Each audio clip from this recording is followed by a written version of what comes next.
Good evening and welcome to another installment of the New York Minute Sports Show. The Yankees aren't in a swoon, they're in a death spiral. It's New York Minute Sports. It's New York sports for New York nuts. Don't forget to like, don't forget to subscribe. Please, Pittsburgh. Nothing to see here, please. It's New York Minute Sports.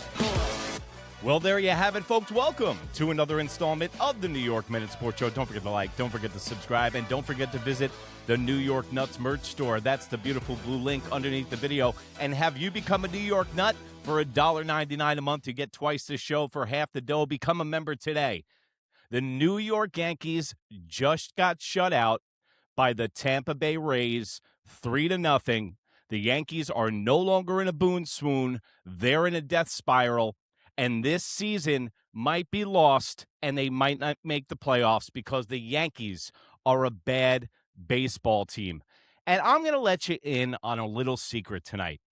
Do you know why the Tampa Bay Rays own the New York Yankees? Because they still play baseball. They have a payroll of $100 million. They have Cedric Mullins hitting cleanup. We act like the Tampa Bay Rays are murderers row.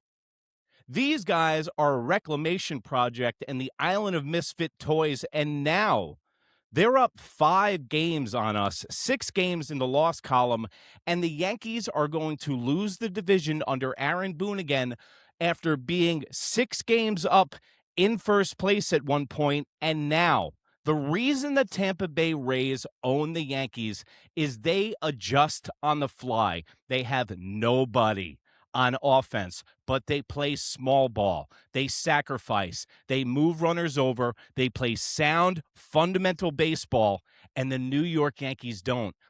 Doesn't it seem a little bit weird that the Rays have kind of owned the New York Yankees for the last 15 years, and the Yankees haven't played fundamental baseball in the last 15 years? And it doesn't matter who's on the Tampa Bay Rays. It always seems like they have our number because they also have a skipper in Cash who's a gutsy, eyeball test kind of manager, and we have Aaron Boone, who has his head in a book the whole game. And that leads me to my next point. And you have Caballero in the 9 spot tonight?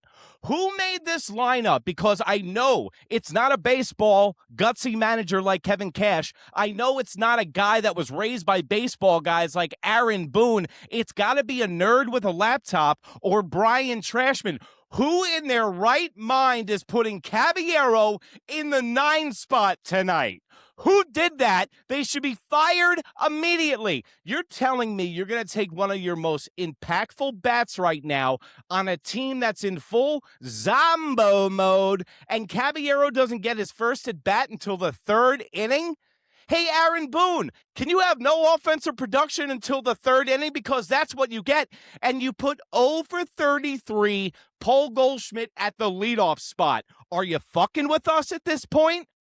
Do you make this lineup step back and start laughing that the New York Yankee fans and the New York Nuts here at New York Minute are going to lose their goddamn shit? The man who's 8 for 8 for Ks, you're going to put Paul Goldschmidt in the leadoff spot. It makes absolutely no sense. And the only thing that I can maybe make sense of is that they're doing a 9 spot, 1 spot, back off lead up. Then you would put Volpe up there. Or you would play Jazz and have him up there. Somebody faster than Paul Goldschmidt who needs a day off, which I've been clamoring about for a month and a half, saying, hey, Paul Goldschmidt, he's getting a lot of reps. Yeah, the production's great, but remember last year, remember after 90 days, his chariot turned into a pumpkin and he fell off a cliff. What's happening right now with Paul Goldschmidt? He's being played too much and he's falling off a cliff, thanks to Giancarlo Stanton. But these are all problems that we knew that we were going to have. This is why I was yelling at Michael Kay 5 games in about Trent Grisham. I was telling people from the mountaintops that the offense isn't going to replicate last year. Everybody had a career year last year. They're not going to do it again. Nobody wanted to listen. Jazz Chisholm, Trent Grisham, Aaron Judge, across the board, down years.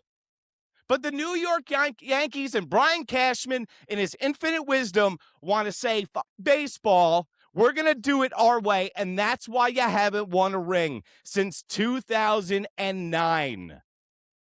According to the New York Yankees, these things don't matter. Batting lineup, batting average, strikeouts, being hot, pecking order in the bullpen. None of it matters. Then you have a general manager that goes, hey, the playoffs is a crapshoot. So what the fuck are we supposed to root for then, Brian?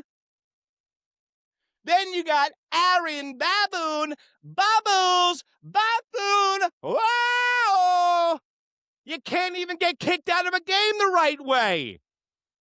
You're supposed to hold that in your back pocket for when the team is on its last breath, which was 15 games ago. You're supposed to go out there and go bonkers to rile up your team and get the blood flowing. 15 games ago, you should have been like, you know what? I don't like the way that umpire's smiling at me. What are you looking at?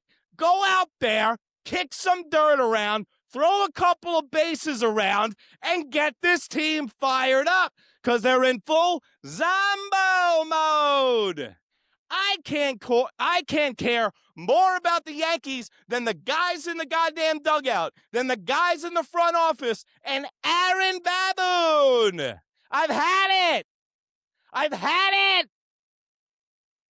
The Tampa Bay Rays play baseball the way you're supposed to play baseball. And I'm not saying that because they're in first place. Let me calm down.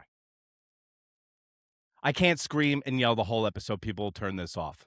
But I'm this close to turning the New York Yankees off. They're gaslighting us. They're the empty-calorie New York Yankees who are soft as puppy shit. You're telling me you couldn't scrape together 2 runs tonight? Sack fly, steal some bases, draw some walks, get on? You couldn't do any of that? Guys, Giancarlo Stanton and Aaron Judge are hurt on this team. Help's not on the way. Brian Cashman doesn't look like he's doing anything as of now. It doesn't look like he has any urgency at all. Not to mention, with the way and the state that Major League Baseball's in right now, that they only got 13 games above 500, no one's going to be selling at the trade deadline. The only teams that are going to be probably selling at the trade deadline are National League teams, and everyone's still technically in it over there. So, you got a late trade deadline. Last year, the New York Yankees got a brand new team during the trade deadline. Then they told us in the offseason, hey, we've got a brand new team in the trade deadline last year. It's all the same old bullshit from Brian Cashman. And then when they don't make any moves or any bats during the trade deadline, they're going to go, well, you know, Aaron Judge and Giancarlo Stanton are theoretically just like acquisitions at the trade deadline. Oh, and Max Fried and scrambled egg brain, Carlos Rodon, chips in my elbow. Now it's a full-blown Western omelet north of the neck. Listen, man, these Yankees, I don't know what's going to turn it around. These guys got to give a shit. And the way that the regular season in Major League Baseball is right now, I'm not having fun watching baseball. Are you? Are you happy with the product as a baseball fan right now? And I can't help to think that there's some kind of indirect way that the mediocre play all across baseball has to do something with the looming strike. I'm like the guy from One Crazy Summer calling up the 1-800 number. I'm in the lab trying to figure out this mystery. Trying to solve a mystery. Okay? I think guys are like half-assing it this year because you don't know what's going to happen.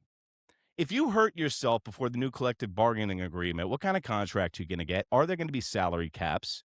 Am I even going to get the same contract that I'm getting next year? So maybe guys aren't as motivated as they should be because for all intents and purposes, the New York Yankees are not motivated. But I got to give credit where credit's due before this episode ends. Garrett Cole tonight, very strong. Pitched very, very good tonight, and that was a very positive sign from Garrett Cole because this team is absolutely nowhere if Garrett Cole is not on. 6 innings pitched, 7 hits, 3 earned runs, 6 strikeouts, 1 walk. His control was better tonight. He's had the stuff. The velocity's been there. The control hasn't been there. A lot of people say ring rust after the Tommy John surgery, so hopefully that's what it is with Garrett Cole. The bullpen looks solid tonight, but the Yankees don't hit again, and they get shut out. And I don't know what to say, man. The managerial staff, when they got kicked out of the game tonight, I was like, I hope they never come back. I hope all of them never come back because there's no ramifications on this team anymore. Guys are allowed to play however they want, and this team has been waiting for the All-Star break for about 2 weeks now. They're not even treading water. They're holding a weight over their head, waiting for the rescue boat to come. That's the All-Star break. And if you think it's going to get good after that, we got the Dodgers July 17th, 18th, and 19th at the stadium. And if you remember 2 years ago, when we played the Dodgers and they scored about 16 runs on us every single game, it had ramifications to the Yankees for 2.5 months, and that's what led to them losing the division against the Toronto Blue Jays. So for all intents and purposes, history will repeat itself with the New York Yankees until proven otherwise. Hey, guys, like I've said before to you right here on New York Minute Sports Show, the beatings will continue until morale improves. But go over to New York Minute Sports, that's NEWYRKMIN on Instagram, or the New York Nuts merch line. That's the beautiful blue link underneath the video. And also, have you become a New York Nut yet? For $1.99 a month, you get double the show for half the dough. The Monday Baseball Show with Mike from Pudgy Boy Sports. Go over there and check it out. And remember, if you can't be good, be bad, baby. Good night, Canada. Bye. Oh, game's at 105 tomorrow. Game's at 105 tomorrow. Game's at 105 tomorrow. Bye. That's your boy. So You said he was. Goodbye. That's my boy.